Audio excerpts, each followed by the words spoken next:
Hello दोस्तों, स्वागत करता हूं आपके अपने यूट्यूब चैनल रोटेशन क्लासेस पे। मैं हूं काशिक कुमार और आज हम लोग पढ़ेंगे क्लास 10th का human I and colourful world का वन शॉट। जो बच्चे 2026 के लिए जो प्रिपेयर कर रहे हैं उसके लिए ये एक गजब का सीरीज होने वाला है, ठीक है। और सबसे कम समय में हम इसको ख़त्म करेंगे। यूट्यूब पे ऐसा वीडियो नहीं है जो 20 मिनट्स में ह्यूमन एंड कलरफुल वर्ल्ड को ख़त्म कर दे। मैं ख़त्म करूँगा। चलिए शुरू करते हैं। तो पहले दोस्तों हम लोग बात करें ह्यूमन आई के पार्ट्स के बारे में बात करेंगे। तो आपको पता होगा कि आई का जो बाहर वाली पार्ट होती है उसे हम लोग कॉर्निया बोलते हैं। कॉर्निया जो होती है ट्रांसपेरेंट डिवाइस होती है, ट्रांसपेरेंट पार्ट होती है जहाँ से लाइट एंटर करती है, ठीक है। और ये कॉर्निया जो होती है वो आउटर इन्वायरमेंट से हमारे आंखों को सुरक्षा प्रदान करती है, प्रोटेक्ट करती है, ठीक है। और मोस्ट ऑफ द रिफ्रैक्शन दोस्तों जो होती है वो कॉर्निया में ही होती है, ये एक बात याद रखना। दूसरा दोस्तों होती है, जैसे मैंने नंबरिंग भी कर दिया है कि फर्स्ट जो दोस्तों है ये दोस्तों आउटर पार्ट है आंख का, जिसे कॉर्निया बोलेंगे। 2 नंबर जो आपको दिख रहा है this is the aqueous humour, जो कॉर्निया और लेंस के बीच में एक भरा हुआ लिक्विड है, वाटर लाइक कंसिस्टेंसी होती है, एक्वस ह्यूमर। 3 नंबर आपको दिख रहा है दोस्तों ये आइरिस है। क्या है? आइरिस, जो आंख कलर जो होता है वो आइरिस में की वजह से होता है। 4th दोस्तों नंबर है जो एक विंडो की तरह एक छेद होती है, विंडो ऑफ द आई बोलते हैं, जिसे हम लोग पीपिल बोलते हैं, जो कंट्रोल करते हैं कि अमाउंट ऑफ लाइट कितना एंटर करना चाहिए आंख में, आई में। और 4th नंबर जान गया। 5th नंबर दोस्तों है लेंस। और 6th number this is ciliary muscle, जो लेंस को होल्ड करके रखी है। और 7 नंबर दोस्तों है विट्रस ह्यूमर, ठीक है, जो एक गड़ा लिक्विड होती है, जो इसकी वजह से ही आई का जो शेप होता है वो स्फेरिकल होता है। 8 नंबर दोस्तों है this is retina, this is photo sensitive screen, जहाँ पर इमेज बनती है वर्टिकल और रियल एंड वर्टिकल इमेज बनते हैं। 9 number this is optic nerves, जिसकी वजह से क्या दोस्तों होती है, हाँ, जो ऑप्टिकल सिग्नल्स को इलेक्ट्रिकल इंपल्सेस में कन्वर्ट करती है और ब्रेन के पास भेजती है इस मैसेज को, ठीक है। एक्वस ह्यूमर दोस्तों मैंने बता दिया, ठीक है, जो कॉर्निया और लेंस के बीच में भरी एक वाटर लाइक कंसिस्टेंसी होती है और यहाँ पर भी रिफ्रैक्शन होती है, ठीक है। बाकी सब थोड़ा पढ़ लेना, मैं थोड़ा सा बता रहा हूँ, ठीक है। 3 नंबर दोस्तों है iris. It is a dark muscular diaphragm होती है that control the size of pupils. Iris दोस्तों होती है एक तरह का मस्कुलर डायफ्राम होती है जो पीपल के साइज को कंट्रोल करती है, कभी छोटा कभी बड़ा, है ना, ऑब्जेक्ट के हिसाब से, ठीक है। 4 नंबर दोस्तों क्या है, ये एक आई का एक विंडो होती है, एक छोटा सा एक होल होती है, जो आई का एक विंडो बोल सकते हैं, फाटक बोल सकते हैं। और ये क्या करती है, और ये सेंट्रल अपर्चर इन आइरिस, है ना, central aperture in iris, yes, it regulates the control the amount of light entering our eye, yes. ये दोस्तों होती है कि लाइट हमारे आंख में कितना प्रवेश करना चाहिए, कितना एंटर करना चाहिए, उसको कंट्रोल करना, उसको रेगुलेट करना, ये पीपल का काम होता है। 5 नंबर दोस्तों है लेंस, जिससे क्रिस्टलाइन लेंस, नेचुरल लेंस की दोस्तों हम बात करते हैं, जो फाइब्रस एंड जेल लाइक दोस्तों मटेरियल होती है और इसकी वजह से हमारे रेटिना पर एक vertical real and inverted image बनती है, ठीक है। 6th नंबर दोस्तों सिलेरी मसल, जो पावर ऑफ अकोमोडेशन में हेल्प करती है, जो लेंस के फोकल लेंथ को चेंज करवाने में मदद करती है, जो लेंस को ही तो क्या करिए होल्ड क्या रखी है, सही बात है। 7 नंबर दोस्तों क्या है विट्रस ह्यूमर दोस्तों है, जो लेंस और रेटिना के बीच में भरा हुआ एक गढ़ा लिक्विड है, जिसकी वजह से आई का स्फेरिकल होता है, ठीक है। लिखा हुआ भी है कि space between eye lens and retina is filled with liquid called vitreous humour, मतलब एक्सप्रेस ही मैंने बता दिया। 8 नंबर दोस्तों है रेटिना। रेटिना दोस्तों क्या है, फोटो सेंसिटिव स्क्रीन होती है और इसी पर एक रियल एंड इन्वर्टेड इमेज बनती है, ठीक है। और इसके अंदर दोस्तों 2 सेल होती है, सेंसिटिव सेल्स होती है, एक होती दोस्तों जिसको हम लोग बोलते हैं, जिसको दोस्तों हम लोग क्या बोलते हैं, yes, rod cell and cone cell बोलते हैं। रॉड सेल दोस्तों जो होती है वो इंटेंसिटी मेजर करती है कि कोई चीज़ कितना चमक रहा है। हम लोग मून लाइट में भी स्टडी कर रहे हैं क्योंकि हम लोग के अंदर रॉड सेल्स ज़्यादा होती है। कौन सेल्स जो होते हैं दोस्तों कलर को सेंस करते हैं, जैसे लाल पीला नीला को हम लगते हैं, विजुअल देखते हैं, इस कलरफुल वर्ल्ड को देख पाते हैं ड्यू टू कौन सेल्स, ठीक है दोस्तों। 9 नंबर दोस्तों है ऑप्टिक नर्व्स, जो क्या होती है एक तरह का एक visual information from retina to brain में। और 12 में इसकर बता रहा हूँ दोस्तों, एक्चुअली लाइट जब आ रही है रेटिना पर दोस्तों एक रियल एंड इन्फॉर्मेशन बन रही है, तो मीन्स लाइट की वजह से इमेज बन रही है। ऑप्टिकल जो इम्पल्स जनरेट हो रही है उसको इलेक्ट्रिकल इम्पल्स में जनरेट करती है, वो कौन करती है दोस्तों? ऑप्टिक नर्व्स, और उसके बाद वो ब्रेन को भेज दी जाती है, और इसका काम है ऑप्टिक नर्व्स का ही। दोस्तों हम लोग बात करें दोस्तों पावर ऑफ अकोमोडेशन का। पावर ऑफ अकोमोडेशन दोस्तों क्या होती है? जो सिलेरी मसल्स लेंस के फोकल लेंथ को एडजस्ट करवा रही है ऑब्जेक्ट के हिसाब से, और इसी को बोलते हैं चेंज इन फोकल लेंथ को ही हम लोग बोलते हैं power of accommodation. The ability of eye lens to adjust its focal length by the help of contraction or expansions of ciliary muscles as the object distance is called power of accommodation। accommodation का ही मतलब दोस्तों होता है adjust करना। किसको adjust करना? Lens के focal length को एडजस्ट करना।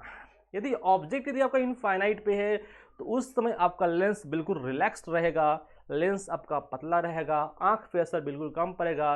This is far point. यहाँ बताया दोस्तों है कि ऑब्जेक्ट डिस्टेंट ऑब्जेक्ट है, मीन्स यू इनफाइनाइट पे है, तो लेंस का पावर दोस्तों काफ़ी कम होगा, सिलेरी मसल्स बिल्कुल रिलैक्स रहेंगे और लेंस इस समय आपका थिन रहेगा।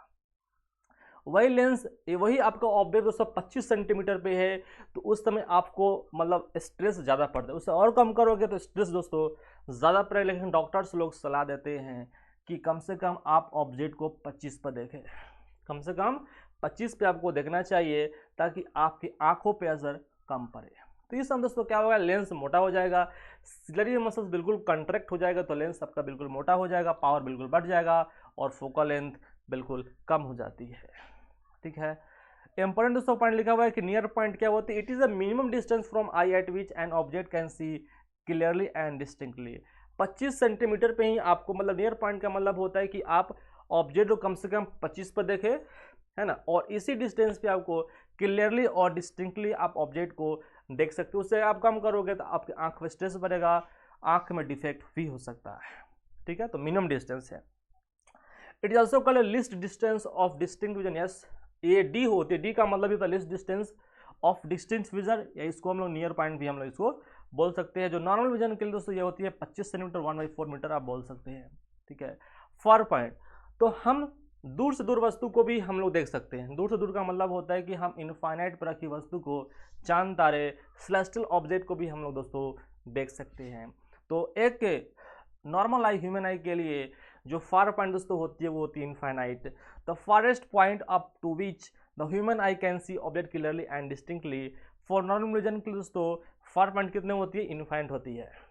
ठीक है, पावर ऑफ लेंस जो सब पढ़ा है कि 1/f होती है। f अगर मीटर में है तो आपको ऑप्टिकल पावर डायोप्टर में मिलती है, वही फोकल लेंथ सेंटीमीटर में है तो पावर आपको मतलब वहाँ से 100/f करना पड़ता है तो आपको पावर डायोप्टर में मिल जाती है। ठीक है दोस्तों, लेंस के दोस्तों बात करते हैं। लेंस दोस्तों दो तरह की होती है, एक होती है कन्वर्जिंग लेंस, होती है डाइवर्जिंग लेंस। कन्वर्जिंग लेंस दोस्तों मतलब होता है कन्वेक्स लेंस, और डाइवर्जिंग लेंस का मतलब होता है कनकेव लेंस। कन्वर्जिंग का मतलब होता है कि उसका फोकल लेंथ पॉजिटिव होगा, डाइवर्जिंग का फोकल लेंथ नेगेटिव होगा। ठीक है, ठीक है, कन्वर्जिंग का पावर भी कैसा होगा? पॉजिटिव, और डाइवर्जिंग का पावर कैसा होगा? नेगेटिव होगा। ठीक है, कन्वर्जिंग का मतलब दोस्तों ये होता है कि जब पैरेलल लाइट आती है तो उसको फोकस पे कन्वर्ज किया जाता है, तो इसमें फोकल लेंथ दोस्तों कैसा होगा? पॉजिटिव होगा। फोकल लेंथ पॉजिटिव होगा तो पावर दोस्तों कैसा होगा? पॉजिटिव होगा, क्योंकि लेंस की पावर निकलने का फॉर्मूला होता है पावर इक्वल्स टू 1/f होती है। ठीक है दोस्तों, डाइवर्जिंग लेंस दोस्तों का मतलब होता है कि जैसे कनकेव लेंस बोलेंगे इसका पावर आपका नेगेटिव होगा, क्योंकि आने वाले पैरेलल बीम ऑफ लाइट को ये डाइवर्स करती है फोकस पे। ठीक है दोस्तों, तो फोकल लेंथ नेगेटिव तो पावर भी दोस्तों कैसा होगा? नेगेटिव होगा। ठीक है, डिफेक्ट्स ह्यूमन आई के बारे में दोस्तों बात करेंगे। जो ह्यूमन आई के अंदर जो डिफेक्ट दोस्तों होती है वो होती है myopia, hypermetropia, presbyopia, cataract, astigmatism. ये नॉर्मल जो डिफेक्ट्स होती है अकॉर्डिंग टू फिजिक्स, तो उसको हम दोस्तों करेंगे। मायोपिया दोस्तों क्या होती है? मायोपिया हम दोस्तों बोलते हैं नियर साइटेडनेस बोलते हैं, जिसमें इंसान को नज़दीक के वस्तु को देखने में तो कोई प्रॉब्लम नहीं होती, लेकिन दूर की वस्तु देखने में दोस्तों क्या होती है? प्रॉब्लम होती है। ठीक है, ये लिखा दोस्तों, it is a kind of defect in the human eye due to which a person can see near object clearly but he can not see the distant object clearly. The image forms before the retina myopia is due to. Yes, इसके वजह से दोस्तों क्या होती है कि हमको दूर का वस्तु देखने में दोस्तों क्या होती है? प्रॉब्लम होती है, नज़दीक वस्तु देखने में दोस्तों कोई प्रॉब्लम नहीं होती है। मतलब और इसके वजह से आंख में दोस्तों इमेज जो बनता है वो रेटिना से दोस्तों पहले बनता है, मीन्स आपके आंख के लेंस का पावर दोस्तों क्या हो गया है? बढ़ गया है। तो हम और क्या दोस्तों होती है, आपका आंख का लेंस का जो कर्वेचर जो होती है दोस्तों वो मोटी जाती है, मतलब लेंस अगर मोटा होगा तो दोस्तों पावर ऑटोमेटिक बढ़ जाती है। आई बॉल का दोस्तों बड़ा होना, आंख का गोलियां दोस्तों होती है इसमें बड़ा हो जाती है, एक नेचुरल होती है, 1-2 दिन में नहीं होती, इसमें समय लगता है। हो सकता है कि जन्म से ही हो कि आंख की गोला क्या हो जाए, बड़ा हो जाए, या किसी तरीके से एक्सीडेंटल मामला भी ये हो सकता है। ठीक है, अगर मायोपिक आई दोस्तों है तो आने वाले पैरेलल बीम ऑफ लाइट को रेटिना से पहले इसको कन्वर्ज कर दे रहा है और आपको दूर की वस्तु देखने में आपको क्लियरली आपको दिखाई नहीं देगा। हेल्दी आई का मतलब दोस्तों होती है कि अगर पैरेलल बीम ऑफ लाइट आ रही है तो उसको रेटिना दोस्तों क्या करती है, कन्वर्ज करती है। करेक्शन के लिए दोस्तों क्या हो गया कि आपका लेंस का पावर बढ़ गया है तो हमको लेंस के पावर को कम करना होगा।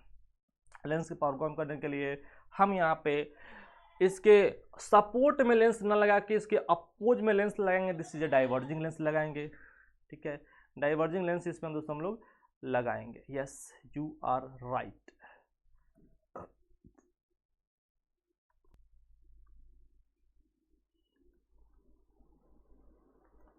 ठीक है दोस्तों, तो यहाँ पर दोस्तों हम लोग सपोर्ट में लेंस ना लगा कि इसके अपोज में लेंस लगाते हैं, और वो लगाते हैं कनकेव लेंस, क्योंकि ये कुछ लाइट को तो डाइवर्ट करेगा और हमारा लेंस तो है ही जो लेंस को कन्वर्ट करने में माहिर है।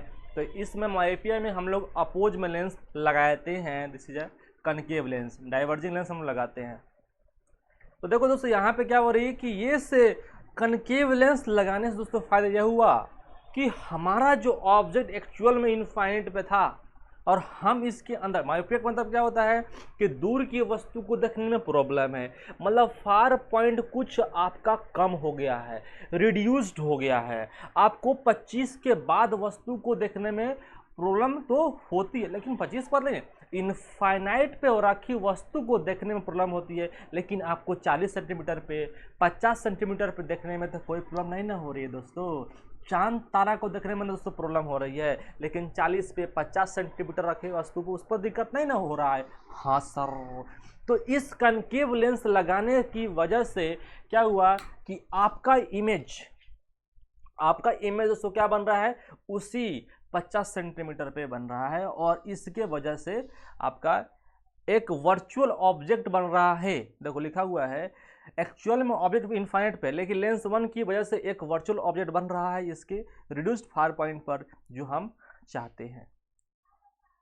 समझे कि नहीं समझे बात दोस्तों? बात करते हैं दोस्तों हाइपरमेट्रोपिया के दोस्तों बारे में बात करते हैं। हाइपरमेट्रोपिया का मतलब दोस्तों फार साइटेडनेस, मतलब इसमें दूर की वस्तु को देखने में कोई प्रॉब्लम नहीं हो रही, लेकिन नज़दीक की वस्तु को देखने में प्रॉब्लम हो रही है। ठीक है, मतलब आपका लेंस का पावर दोस्तों क्या हो गया, कम हो गया है, और इसमें इमेज दोस्तों जो होती है वो रेटिना से पीछे बनती है, रेटिना से बियॉन्ड बनती है। ठीक है, तो it is a kind of defect in the human eye due to which a person can see distant object clear properly but he can not see the near by object clearly. It happens due to decrease in the power of eye lens. It means increase in the focal length of eye lens, shortening of eyeball. Yes, सही बोला भैया। Hypermetropia में दोस्तों क्या होती है कि lens की पावर कम हो जाती है। लेंस की पावर कम होगा तो आपका इमेज रेटिना से बियॉन्ड बनती है, आई बॉल का इसमें छोटा हो जाता है, छोटा छोटा आई बॉल हो जाएगा। ठीक है दोस्तों, अब इसमें लेंस की पावर क्या हो गई दोस्तों, कम हो गई है, मतलब आपका इमेज रेटिना से बियॉन्ड बन रही है, या जैसा कि आप देख रहे हैं। हेल्दी आई की बात करें दोस्तों तो प्रॉपरली अगर 25 सेंटीमीटर पर ऑब्जेक्ट रखा हुआ है तो उसका इमेज बिल्कुल आपका रेटिना पे बन जाएगा। ठीक है, हमको दिक्कत दोस्तों क्या हो रही है, 25 पे वस्तु को दिक्कत हो रही है, लेकिन हमको 30 पे 40 पे 50 पे रखी वस्तु को देखने में कोई प्रॉब्लम नहीं हो रही है। तो इस कन्वेक्स लेंस हम लोग यूज करेंगे, सपोर्ट में लेंस लगाएंगे ताकि हमारा लेंस का पावर बढ़े। तो इस कन्वेक्स लेंस लगाने की वजह से आपका एक वर्चुअल ऑब्जेक्ट बन रहा है, उसके एक्सीड नियर पॉइंट पे एक वर्चुअल ऑब्जेक्ट बना रहा है, और वहां पे रखी वस्तु को तो ये देख ही सकता है। तो इससे ये दोस्तों फायदा हुआ। दोस्तों बात करते हैं दोस्तों प्रेस बायोपिया, जिसको ओल्ड एज हाइपरमेट्रोपिया बोलते हैं, और ये डिफेक्ट जो होती है वो एज की वजह से होती है। इससे कभी कभी क्या होती है कि आपको दोनों तरह के डिफेक्ट हो जाती है, मायोपिया और हाइपरमेट्रोपिया से गुजरना पड़ता है, मतलब नज़दीक की रखी वस्तु को देखने में प्रॉब्लम होती है और दूर की रखी वस्तु को भी देखने में प्रॉब्लम्स होती है। जिसमें आई लेंस की जो फ्लेक्सिबिलिटी जो दोस्तों होती है वो डिक्रीज हो जाती है ना। Gradual weakening of ciliary muscle sometimes a person में सफर्स बोथ मायोपियन हाइपरमेट्रोपिया। तो हम लोग स्पेक्टिकल्स में चश्मे में दो तरह का लेंस लगाएंगे, कन्वेक्स लेंस भी लगाएंगे और कनकेव लेंस भी लगाएंगे। समझे कि नहीं समझे? कन्वेक्स लेंस बॉटम पे लगाएंगे नज़दीक की वस्तु देखने के लिए, और कनकेव लेंस लगाएंगे टॉप पे दूर की वस्तु को देखने के लिए, डिस्टेंट ऑब्जेक्ट को देखने के लिए। एक होते सो उसको बोलते हैं एस्टिग्मेटिज्म बोलते हैं, अब बिंदुकता हिंदी में बोलते हैं दोस्तों। इस डिफेक्ट की वजह से क्या होती है कि इंसान सेम इंस्टेंट पे वर्टिकल और हॉरिजॉन्टल प्लेन को वो सेंस ही नहीं कर सकता है, ठीक है, एंड एट ए टाइम। तो और ये दोस्तों क्या होती है, वो लेंस के इरेगुलर शेप्स ऑफ कॉर्निया बोल सकते हैं, और लेंस डिस्टॉर्टेड हो जाती है कुछ इस तरीके से, जैसे दोस्तों यहाँ पर दिखाया गया लेंस आपका डिस्टॉर्टेड हो गया है, उबरा खबरा हो गया, इसकी वजह से भी हो सकता है। इसके करेक्शन के लिए हम लोग लगाते हैं दोस्तों सिलेंड्रिकल लेंस का यूज करते हैं, जैसा कि आप देख रहे हैं। एक होती है इसको बोलते हैं दोस्तों, बोलते हैं कैटरेक्ट। कैटरेक्ट को हिंदी में बोलते हैं मोतियाबिंद, और ये भी एज की वजह से होती है, जिससे आपका लेंस शुरुआत में पार्शियली ओपेक होता है और समय के साथ आपका लेंस बिल्कुल तरीके से ओपेक हो जाता है, कंप्लीट ओपेक हो जाता है, मतलब उस पर एक प्रोटीन की लेयर चढ़ जाती है, जिसकी वजह से आपको सब चीज़ क्लाउडी दिखाई देगा, मतलब लेंस भी आपका क्लाउडी हो जाता है। It is generally at old age by which crystalline lens becomes to be milky और क्लाउडी, तो आपको सब कुछ मिल्की और क्लाउडी ही दिखेगा। इसके करेक्शन के लिए दिया हुआ है दोस्तों एकमात्र है, वो है सर्जरी, ठीक है दोस्तों, क्या है वो एक सर्जरी है। रिफ्रैक्शन थ्रू प्रिज्म, बिल्कुल हम लोग आगे दोस्तों रिफ्रैक्शन थ्रू प्रिज्म दोस्तों हम लोग बात करेंगे। प्रिज्म भी दोस्तों एक ट्रांसपेरेंट डिवाइस है और एक तरह का एक लेबोरेटरी प्रिज्म है, जिसमें दो सरफेस जो होती है वो रेक्टेंगुलर होती है, सॉरी तीन सरफेस जो होती है वो रेक्टेंगुलर होती है, जैसा कि आप देख रहे हैं, एक ए वाला, एक ये वाला और एक ये वाला। तो तीन सरफेस बिल्कुल होती है रेक्टेंगुलर और दो सरफेस होती है ट्रायंगुलर होती है, ये लिखा हुआ भी यहाँ पर भी है। और ये दोस्तों क्या है, वो एंगल ऑफ प्रिज्म है, और ये जो स्लैंटेड सरफेस है इसको हम लोग रिफ्रैक्टिंग सरफेस भी दोस्तों बात करते हैं, ठीक है। अब आते दोस्तों बात करेंगे refraction of light and deviation through a prism. हम दोस्तों बात करेंगे मोनोक्रोमेटिक लाइट का। मोनोक्रोमेटिक का मतलब होता है कि वैसा लाइट जिसके पास एक ही तरह का वेवलेंथ हो, सिंगल कलर हो, वाइट नहीं हो सकता है, क्योंकि वाइट के पास बहुत सारे वेवलेंथ होते हैं, बहुत सारे उसके अंदर कलर के कॉम्बिनेशंस होते हैं, समझे। तो हम लोग वाइट के अलावा वाले बात हम लोग कर रहे हैं, ब्लू ब्लैक रेड, ब्लू हो सकता है, ऑरेंज हो सकता है, वायलेट हो सकता है, ये सब बात हम लोग कर रहे हैं। तो जब मोनोक्रोमेटिक लाइट दोस्तों जब प्रिज्म दोस्तों बात पास करती है, हम लोग ग्लास प्रिज्म का दोस्तों बात करते हैं, ग्लास प्रिज्म दोस्तों बात करती है, तो लाइट जो होती है वो बेंड करती है towards the basal surface of the prism. वो जो बेस जो है वो प्रिज्म का, उसकी तरफ लाइट आपका बेंड करता है। आने वाली लाइट को इंसिडेंट रे बोलते हैं, और जो प्रिज्म से जो लाइट बाहर निकल रही है दोस्तों उसको हम बोलते हैं इमर्जेंट रे, और जो नॉर्मल से एंगल जो बना रही है उसको एंगल ऑफ इमर्जेंस बोलते हैं। ये एंगल ऑफ जो है एंगल ऑफ प्रिज्म है, और डी दोस्तों क्या है कि आपका लाइट कितना से बेंड किया है, this is angle of deviation का बात करते हैं, ठीक है।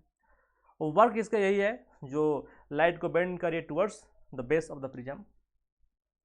दोस्तों हम बात करेंगे refraction of white light through prism, yes.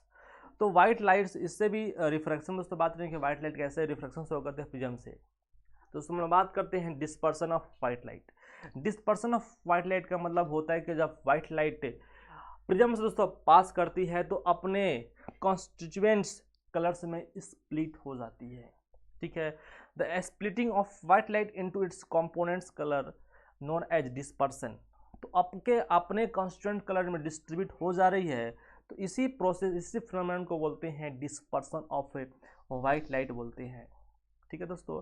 एक होती है स्पेक्ट्रम। स्पेक्ट्रम का मतलब होता है कि एक बैंड होती है कलर की, कलर के इस बैंड्स को ही हम लोग स्पेक्ट्रम बोल सकते हैं, ठीक है। और उसी स्क्रीन पर ला सकते हैं, जैसे दिखाएगा कि वाइट लाइट जा रही है और अपने कॉन्स्टिट्यूएंट कलर में स्प्लिट हो जा रही है। तो देखो दोस्तों यहाँ पर दोस्तों फर्स्ट सरफेस जो है, ये पूछ सकता है कि फर्स्ट सरफेस पे क्या हो रही है, रिफ्रैक्शन हो रही है कि डिस्पर्सन हो रही है। तो ध्यान ना दोस्त, फर्स्ट सरफेस पे ही डिस्पर्सन हो रही है और सेकेंड सरफेस पे रिफ्रैक्शन हो रही है। हर आगे दोस्तों आप पढ़ेंगे कि हर एक कलर का रिफ्रैक्टिव इंडेक्स अलग होगा, क्योंकि आप देख रहे हैं कि वायलेट जो है वो ज़्यादा बेंड कर रहा है और रेड जो है दोस्तों वो कम डेविएट कर रहा है, कम बेंड कर रहा है। मीन्स रेड का इस प्रिज्म के लिए जो रिफ्रैक्टिव इंडेक्स कम है और वायलेट के लिए इस प्रिज्म का रिफ्रैक्टिव इंडेक्स क्या होगा, ज़्यादा होगा, क्योंकि वायलेट ज़्यादा बेंड कर रही है, मतलब उसके लिए ज़्यादा बेंड करी, इसका मतलब रिफ्रैक्शन ज़्यादा हो रहा है वहाँ पे, तो उसके लिए म्यू भी क्या होगा, ज़्यादा होगा। भाई जो ज़्यादा बेंड करता है उस मीडियम का रिफ्रैक्टिव इंडेक्स ज़्यादा होता है, पढ़े हैं। तो लिस्ट बेंड हो रहा है रेड और मोस्ट बेंड जो हो रहा है वायलेट हो रहा है, इसलिए तो रेड का वेवलेंथ ज़्यादा होता है और वायलेट का वेवलेंथ दोस्तों कम होती है। ठीक है, आगे मैं आपको पढ़ाऊंगा कि जिसकी वेवलेंथ कम होती है वो ज़्यादा आपका स्कैटर होता है, लाइट ज़्यादा वो स्कैटर होती है, ज़्यादा वो मतलब बिखर जाती है ना। Why does dispersion occurs, dispersion क्यों अकर्स हो रही है, डिस्पर्सन क्यों अकर्स हो रही है। ए prism bends a ray of light into different colours of light bends through different angle, red bends the least, violet bends. तो ये क्या हो रही है, क्योंकि आपको पता है डिस्पर्सन इसलिए हो रही है क्योंकि हम यहाँ पे क्या हो रही है कि वहाँ से एक लाइट को दोस्तों हम क्या कर रहे हैं, पास कर रहे हैं, और लाइट जो दोस्तों क्या हो रही है वो बेंड हो जा रही है डिफरेंट एंगल्स पे। और आप देख रहे हैं कि दोस्तों रेड जो है वो ज़्यादा बेंड कर, रेड जो है वो कम बेंड कर रही है और वायलेट दोस्तों क्या हो रही है, ज़्यादा बेंड कर रही है। ठीक है, क्योंकि सबके लिए रिफ्रैक्टिवनेस दोस्तों क्या है, वो अलग अलग होता है। ठीक है दोस्तों, एक क्या हुआ कि न्यूटन्स ने ही पहली बार इसको ट्राई किया गया था, न्यूटन्स प्रिज्म एक्सपेरिमेंट दोस्तों उसको बोलते हैं, कि जब दो प्रिज्म को, आइडेंटिकल प्रिज्म को जब इन्वर्टर रखा गया और वाइट लाइट को दोस्तों पास किया गया, तो जो बाहर जो दोस्तों जो रे निकला वो भी दोस्तों क्या था, वाइट था। तो इससे ये प्रूफ होता है कि आपका सन भी दोस्तों क्या है, वो वाइट ही है दोस्तों, क्या है वो वाइट है, और यहाँ पर वायलेट नीचे है और रेड ऊपर है। ठीक है दोस्तों हम लोग बात करेंगे रेनबो का। रेनबो दोस्तों एक खूबसूरत सा एक नज़ारा होता है इस कलरफुल वर्ल्ड में, जहाँ पे रेनबो देखने के लिए आपको बारिश का मौसम भी होना चाहिए, बारिश हुई होनी चाहिए, और उसी समय आपका सनलाइट भी होना चाहिए, सूरज भी होना चाहिए। ठीक है, और ऐसा कंडीशन इसमें बनता है कि आपका बारिश की जो बूंदें हैं, वाटर ड्रॉपलेट्स है, वो एयर में सस्पेंडेड होनी चाहिए और सूरज भी होनी चाहिए। ठीक है, और रेनबो दोस्तों जो होती है वो सन की बिल्कुल अपोजिट बनती है, और यहाँ पे जब वाटर ड्रॉपलेट जो होती है वही एक प्रिज्म की तरह वो काम करती है, फिर वो लाइट जाती है, फिर वहाँ से आपका होती है। यहाँ पर लिखा हुआ दोस्तों सनलाइट से वाइट लाइट निकल रही है, फर्स्ट सरफेस पे क्या हो रही है, तो हो रही है डिस्पर्सन, सेकेंड सरफेस पे हो रही है इंटरनल रिफ्लेक्शन, और थर्ड सरफेस पे हो रही है सिंपल रिफ्रैक्शन। ठीक है, और हमारी आंखों को प्रतीत होगा सन के अपोजिट साइड में, मतलब यदि इधर सन है तो इधर रेनबो आपको नहीं दिखेगा, रेनबो आपको इधर दिखेगा। ठीक है, एटमॉस्फेरिक रिफ्रैक्शन दोस्तों बात करते हैं। आपको पता है कि हमारे अर्थ के सराउंडिंग में बहुत सारे एटमॉस्फेयर है, मीन्स बहुत सारे गैसेस के लेयर्स उसमें बंधे हुए हैं। ठीक है, तो आपका जो सूरज जो होती है, सॉरी आपका जो स्टार जो होती है वो उसका एक्चुअल पोजीशन कहीं और होती है और हमको कहीं और दिखाई देता है ना, जिसको बोलते हैं twinkling of star. Twinkling of star जो होती है वो एटमॉस्फेरिक रिफ्रैक्शन की वजह से ही होती है, मतलब the refraction of light caused by the earth atmosphere having air gases layers of different optical densities is called atmospheric refraction. Yes, मतलब वे रिफ्रैक्शन दोस्तों यही रिफ्रैक्शन ही है, लेकिन वो रिफ्रैक्शन दोस्तों एक एटमॉस्फेयर की वजह से होती है, तो इसको एटमॉस्फेरिक रिफ्रैक्शन का नाम हम लोग देते हैं, समझे। जैसे ट्विंकलिंग ऑफ स्टार हो गया, advance sun and delay sunset हो गया, इसी का ये कारण है। आपको पता है कि अगर एयर आपका ये एयर है या वैक्यूम है तो उसमें लाइट बेंड्स नहीं करती है, लेकिन जब हमारे अर्थ पे आती है तो हमारे अर्थ पे एटमॉस्फेयर है वहीं पे लाइट बेंड करती है। तो आपको दिखा हुआ एक्चुअल पोजीशन ऑफ स्टार और यहाँ पे अपरेंट पोजीशन ऑफ स्टार है। ठीक है, why do star twinkle, yes atmospheric refraction ही तो कारण है दोस्तों। तो it is due to atmospheric refraction distant star it's like a point source of light, क्योंकि वो स्टार बहुत दूर है तो वो आपका स्टार जो होगा एक पॉइंट सोर्स ऑफ लाइट की तरह ही आपको ऑब्जर्व होगा। As the beam of star light keeps deviating from its path, the apparent position of star keeps on changing because physical condition of participants is not stationary. Constantly बोल सकते हैं, the amount of light enters our eye fluctuates sometimes bright and sometime dim, this is the twinkling of it star. Yes, पहली बात दोस्तों क्या है, क्योंकि आपके अर्थ के सराउंडिंग में एटमॉस्फेयर है, तो उसकी वजह से लाइट दोस्तों बेंड कर रही है। दूसरी बात ये कि आपका एटमॉस्फेयर दोस्तों है ना, वो लगातार दोस्तों क्या है, मूव कर रही है, वो कांस्टेंट नहीं है, वो स्टेशनरी नहीं है, वो मूव कर रही है। इस वजह से आपका स्टार तो एक दूसरा पोजीशन पे तो है ही, लेकिन वो भी फ्लक्चुएट कर रही है, वो भी दोस्तों चेंज कर रही है अपनी पोजीशन को। इसलिए हमको तारा जो होता है वो टिमटिमाए हुए प्रतीत होता है, ट्विंकलिंग ट्विंकलिंग इफेक्ट आपको ऑब्जर्व होता है। ठीक है, ये आपको दिखाया हुआ दोस्तों है, लाइट बेंड कर रही है और फिर यहाँ पे आपको दिखाई दे रही है, लेकिन वो भी पोर्शन भी चेंज कर रही है और टिमटिमा भी रही है, ट्विंकलिंग भी कर रही है, क्योंकि आपका फिजिकल कंडीशन कांस्टेंट नहीं है, स्टेशनरी नहीं है। Why planets not twinkle, planets twinkle क्यों नहीं करते? क्योंकि उसकी साइज बड़ी है ना, और वो दोस्तों क्या, बड़ी नहीं दोस्तों, सॉरी बड़ी नहीं है वो दोस्तों, क्या वो पास में है रिलेटेड टू द स्टार, और पास में है तो दोस्तों क्या होगा, वो एक एक्सटेंडेड सोर्स ऑफ लाइट होगा और उससे बहुत सारे रे आएंगे, क्योंकि उसके अंदर millions of point source of light particles हैं, तो उससे बहुत सारे लाइट आएंगे और उसके द्वारा जो एवरेज जो डिफ्लेक्शन दोस्तों जो होगा, वो एवरेज आउटपुट कितना है दोस्तों, 0 होगा। ठीक है, तो ये लिखा हुआ दोस्तों है कि प्लैनेट्स एक near to the earth as compare to the star, and planets behave as extended source of light है। Extended source can be imagine can as collections of millions of point source of light. Now the total variations, the amount of light entering our eye from all individual point sized source average out to 0, जैसा कि मैंने बोला, and intensity of light entering eyes remains almost constant. Yes, तो उसकी तरफ average out to deflection दोस्तों जो होगा वो 0 आएगा, और इंटेंसिटी भी दोस्तों जो होगी वो भी एक कांस्टेंट होगी, मतलब आपको कभी डिम कभी ब्राइट आपको नहीं दिखेगा। इंटेंसिटी भी दोस्तों क्या होगा, उसकी फिक्स होगी। इसलिए प्लैनेट जो होती है वो ट्विंकलिंग नहीं करती है, टिमटिमाती नहीं है। ठीक है, यहाँ पर दिखाया गया है जो एवरेज डिफ्लेक्शन दोस्तों होगा क्या होगा, वो 0 होगा। लेकिन आपके स्टार से जो लाइट आ रही है वो एक सिंगल लाइट आ रही है, तो आपको टिमटिमा आपको प्रतीत होगा बहुत दूर है। Advance sunrise and delay sunset क्या होती है, मतलब आप जब सुबह के टाइम में जब सन को देखते हैं तो सन वहाँ पे होता ही नहीं है। सन एक्चुअली में अभी एक होराइजन जो होता है जहाँ पे आपको पता चलता है कि अर्थ सरफेस और आपका स्काई जो होती है वो एक सर्टेन पोजीशन पे मिलती हुई प्रतीत होती है, लेकिन ऐसा नहीं होता है। ठीक है, ऐसा नहीं होता, लेकिन उसको हम लोग एक हाइपोथेटिकल लाइन होती है जिसको हम लोग होराइजन बोलते हैं, और होराइजन के नीचे कोई भी यदि ऑब्जेक्ट होगा तो आपको दिखाई नहीं देगा। तो एक्चुअली जब सुबह आप देखते हैं सूरज को, तो वो सूरज जो होती है वो सनराइज अभी नहीं हुई होती है, अभी वो सन अभी नीचे ही होता है होराइजन के, लेकिन एटमॉस्फेरिक रिफ्रैक्शन की वजह से वो आपको दिखाई देती है। तो 2 मिनट पहले आपको दिखाई देती है, और सन मतलब एडवांस में आपको दिख रहा है, और सन आपका डिले हो गया, सन डूब गया, फिर भी आपको दिखाई दे रहा है। This is atmospheric refraction. ठीक है, लाइट को बाइंड कर रही है और आपको यहाँ पे दिखाई दे रही है, जैसा कि आप समझ पा रहे हैं। Advance sunrise and delay sunset is due to atmospheric diffraction, due to this phenomenon the duration of day time will increase 4 minute. Yes, और इसकी वजह से दोस्तों क्या हो रही है, 2 मिनट एडवांस समय और 2 मिनट डिले के समय 4 मिनट का ड्यूरेशन जो होती है वो बढ़ जाती है डे टाइम का। एक वो दोस्तों होती है टिंडाल इफेक्ट। टिंडाल इफेक्ट दोस्तों क्या होती है, टिंडाल इफेक्ट सिंपल होती है, जो स्कैटरिंग ऑफ लाइट जो होती है, जो अकर्स होती है कोलोइडल पार्टिकल के द्वारा, मतलब एक हेट्रोजीनियस सॉल्यूशंस के हम लोग से बात करते हैं कि जब आप लाइट पास करोगे तो वहाँ पर लाइट दोस्तों क्या होगा, स्कैटर कर जाएगा, है ना। तो एक सॉल्यूशन में एक कोलोइडल पार्टिकल द्वारा एक स्कैटरिंग जो दोस्तों होती है उसको हम लोग टिंडाल इफेक्ट बोलते हैं। ठीक है, एक colloid is a heterogeneous mixture. Yes, हम लोग अगर होमोजीनियस मिक्सचर से लाइट को पास करोगे तो वहाँ पर लाइट स्कैटर नहीं होगा, क्योंकि उसके पार्टिकल साइज छोटे छोटे होती है। कोलोइडल सॉल्यूशन की जो पार्टिकल जो होती है वो थोड़ा सी बड़ी होती है ट्रू सॉल्यूशन से, तो वहाँ पर लाइट स्कैटर कर जाती है। तो colloidal heterogeneous mixture the size of particle of colloid is too small to the individual seen with naked I.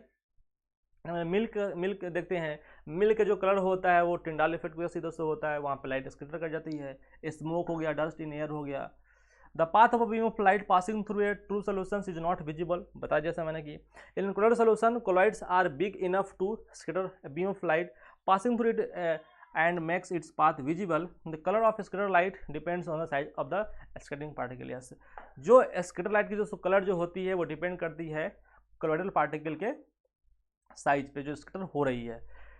Very small particles scatter meaning blue, जो जिसकी साइज अगर काफ़ी छोटी होती है तो ब्लू लाइट को ज़्यादा स्कैटर कर पाती है, जिसकी साइज दोस्तों बड़ी होती है वो रेड लाइट को स्कैटर कर पाती है।